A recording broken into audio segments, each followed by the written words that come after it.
Balanced and Fruitful people, welcome to an Application Friday here with Genesis Solutions, where we provide therapeutic tools for balanced living. On Mondays, Education Mondays, we talked about the 6 universal emotions and named them, and then also talk about their action tendencies and how that shows up and impacts how we relate to ourselves and to the world. Today, we are going to do a visual of a worksheet that can be connected to help you with processing, identifying how you move through these 6 universal emotions. Now, this worksheet is in connection and in promotion to the Storehouse studies, which is Genesis Solutions' response to the need for on-demand therapy tools for clients who have graduated or who just would like to continue to mature in their journey towards balanced living. We're going to go through this worksheet together so that you can look at how you are to work through it, and giving some more information about the 6 universal emotions in addition to one other particular emotion that I think is really good for us to know. And then we will come back to talk a little bit more about what is available in the Storehouse. All right, so once you click the link below, it will bring you to this page, which is our Storehouse Studies promo page, where you can find these different free resources in celebration of our promotion for the Storehouse opening on 10/30/24. So you're going to click the first one, which is 6 basic emotions, and that's going to give you the opportunity to download the infographic that we're going to use today. And this is the worksheet that you will see once it is downloaded. It is the Starter Seeds Universal Emotion Worksheets. It helps you to, again, explore through those 6 universal emotions plus an additional one that I think is important for us to be aware of. This is an introduction as to what this worksheet is and how to use it. There is an infographic included. It also gives some information about how to fill out this worksheet because it is downloaded. This is an emotion theory and how you can show and express your emotions through those facial expressions and those non-verbal, the 6 universal emotions that we all have. The second sheet that you are going to see, or the second piece of this worksheet, is really focusing in on the universal emotions plus an additional one of guilt. Guilt is such a great emotion to understand and look at how you process it, because it has very major impacts on our action tendencies and how we communicate and express those feelings of guilt and a desired need. So I did want to add in that guilt emotion because it is relevant to how we show up in our lives and what we do. So I just wanted to add that into that. So let's kind of look at this first worksheet, or this first table. The first table is going to lay out the emotions and then typical action tendencies. As you remembered in the previous video, we talked about what action tendencies are, and these are our typical responses, whether they are unlearned or learned behaviors to the emotions. I created this chart from the unlearned side of action tendencies. So with each of these primary or basic universal emotions, these are going to probably be the way that we most often are going to respond to these emotions. For example, if we take the emotion of enjoyment or joy, there's going to be an action of moving towards or doing more of something that you enjoy because it's communicating, hey, I like this, or I like you. This makes me feel good. And when you move towards something and you do something that requires you to come into communion or fellowship with the thing or person, it's expressing those things like, hey, this is something that I like and I want to stay connected to it. And it's meeting those desired needs of connection or play, motivation, adventure, experience. All of that is connected and congruent with this fundamental universal emotion of enjoyment. Let's look at surprise, because that's a fun one. So surprise can have 2 different action tendencies. So the first one, it could be, I'm surprised at a birthday party. I go in and someone threw me a surprise birthday party.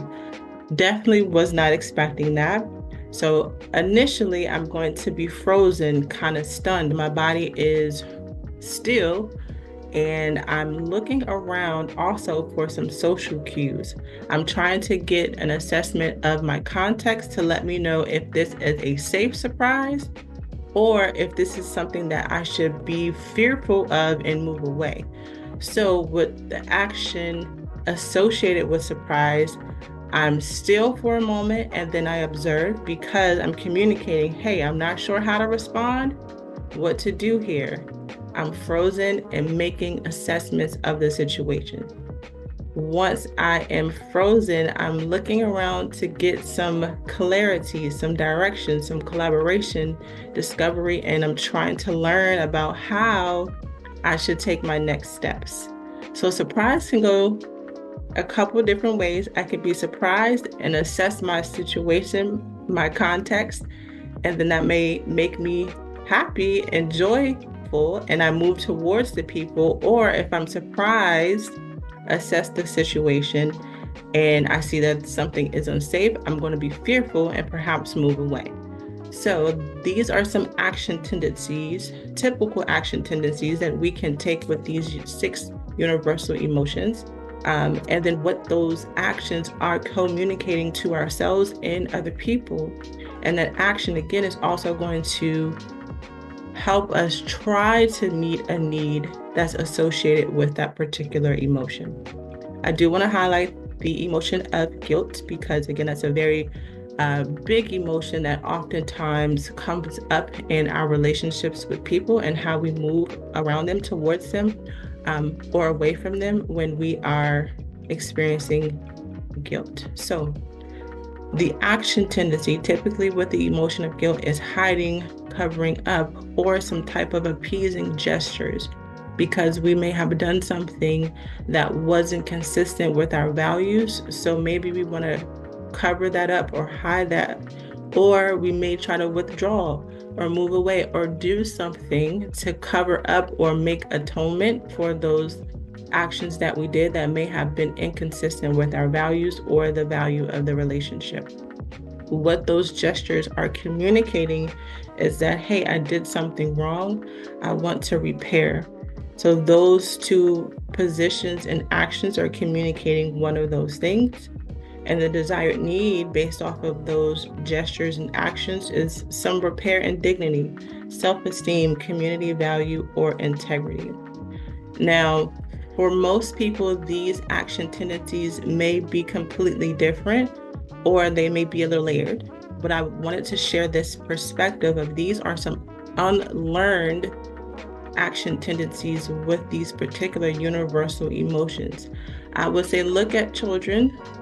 They can give us a more pure sense of how these emotions show up in action because they haven't really learned another way to respond to these primary instinctual emotions.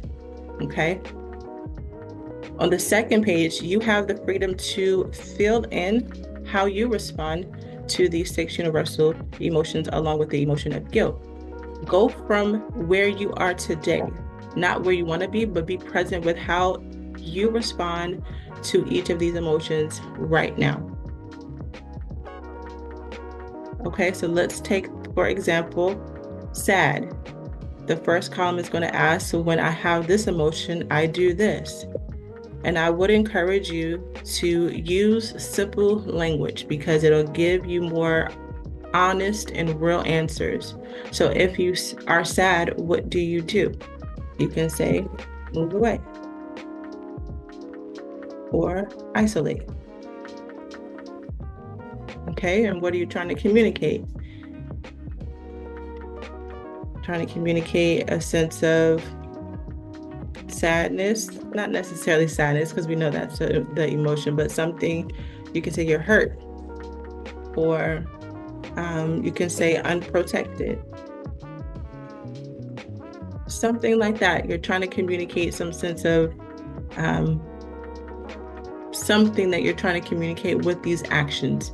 And I think that's going to be a really great place for us to pause in and say, hey, when I move away, what am I trying to communicate? The need for space. That can be something that you put in the next column because it will ask, what are you trying to meet? What need is needing to be met as you are moving away or isolating? You can say repair, comfort, direction. All of this is contingent upon where you are right now, not necessarily where you want to be, but where you are, because that's going to give you the opportunity to be honest about where you are and then seeing if this is where you want to continue to flow with these emotions.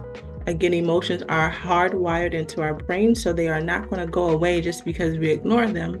We want to be consistent with our emotions and behaviors because emotions and behaviors are linked hand in hand. Our emotions are going to speak to what we do, and what we do are speaking to what we are feeling.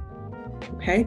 So take some time. Again, you can save this. So read the directions as to how to save it. Once you are finished with this section, then you have the opportunity to, again, look at some additional resources that are available with the Storehouse studies that's connected to Genesis Solutions. We have an assortment of different resources, therapy, tools, and also some videos to help you to continue on your journey towards your most balanced and fruitful life.